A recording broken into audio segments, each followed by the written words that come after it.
Hello, friends. I wanted to share with you an interaction I had the other day that made a mark on me. And I was in one of these live TikToks, and I was discussing one of my initiatives, and the host wasn't necessarily on board. She pointed some things that she thought I needed to address, and then also why she thought there was going to be some pushback, right? Her ideas, her points were valid. As a matter of fact, there was something I didn't consider when I was thinking about this, and I needed to take into consideration. I am of the opinion that if I have an idea, I should be able to defend it. And if anyone can challenge that idea and points out at flaws, that's great. So I can address those things and make it even better. Yet, the society we're living nowadays, we're not allowing each other to disagree. We don't want to be challenged.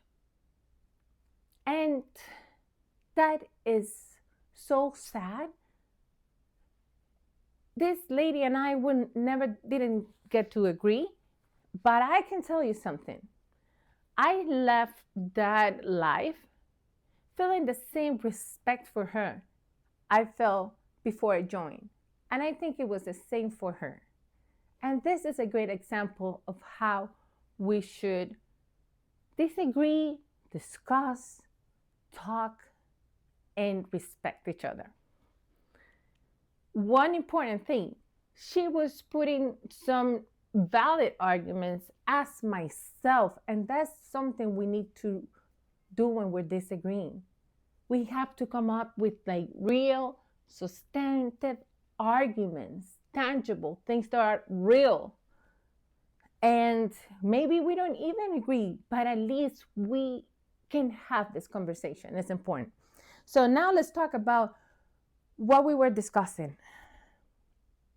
I blame a lot of the problems in America to salaries not being able to keep up with the cost of living. When I came to the States in 1998, the minimum wage was $5.15. Right now it's $7.45 or something like that. They're talking about raising it to $15. Let's be honest, $15 might be enough in some areas, but not in others. I am a progressive, unapologetically progressive. I believe it is the duty of the federal government to guarantee the citizen living wages. Now, how do we dictate living wages in a country that has so many different types of like demographics and economics, like microeconomics at different states, different cities? Well, we all know that the highest cost drive for every single person right now is the cost of like renting. My idea is that the minimum wage should be 3 times the cost of the most modest two-bedroom apartment in that county. I know this can scare some small businesses, and I want to clarify this first. This will not be implemented just one day. The idea is to first start with the corporations like Walmart, Target, all these corporations. And the idea is that when these regular people have more disposable income or actual disposable income, and perhaps time, because now they don't have to work 2 jobs to pay rent, just one. Maybe they want to work two is because they want to get ahead, but otherwise, they can go out to the local businesses and spend their money in their community. And then with time, the small businesses will be able to be part of this.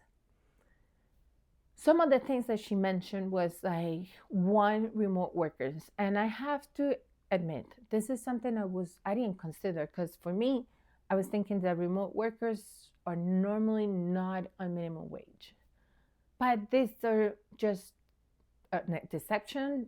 The majority of the people I'm referring to are people that have to go to their places of work. So we can address remote workers separately. Something else that she mentioned was people have more money, it's going to bring prices up. Normally, when you increase money artificially into the economy, inflation goes up. But in this case, we're not doing that. We're redistributing the wealth, the same amount of money within America, to allow those in the lowest, that makes lowest wages, to come back to the consumer market. Also, these people, like when we have people that make more money, we have less crime, more stability, and I don't think like making less than a living wage is fair. I believe you deserve a living wage. Now, the question is, do you?